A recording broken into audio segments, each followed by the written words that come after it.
యువరానా, వేణు గత జీవితంలో దొంగైన మాట నిజమే. కానీ ఈనాడు అతను పూర్తిగా మారిపోయాడు.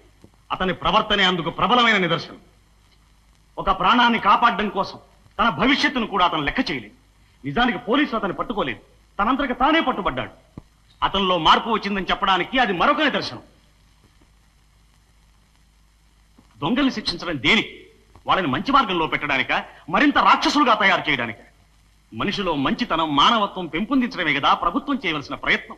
కాని నాడు ఈ కోర్టులు, ఈ చట్టాలు, ఈ జైళ్లు అన్నీ వృధా. యువరానర్, ఈనాడు వేణు మానవత్వం ఉన్న మంచి మనిషి.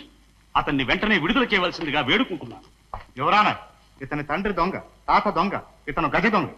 అలాంటి ఇతన్ని విడుదల చేయడం అనేది కొరివితో తల గోక్కోవడమే అవుతుంది.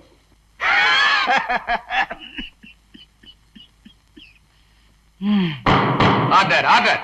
తండ్రి దొంగ అయితే కొడుకు దొంగ అవుతాడా?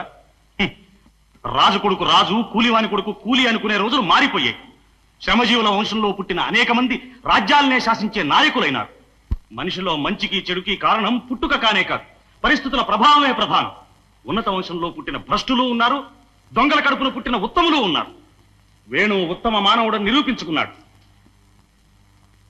యువరానర్, అతన్ని వెంటనే విడుదల చేయడం 100కి 100 పాళ్ళు న్యాయం. తీర్పు చెప్పడానికి రేపటి వరకు వాయిదా వేస్తుంది. ముద్దాయిలో హృదయ పరివర్తన జరిగిందనే నిదర్శనపూర్వకమైన డిఫెన్స్ వారి వాదనను కోర్టు వారు నమ్ముతున్నారు.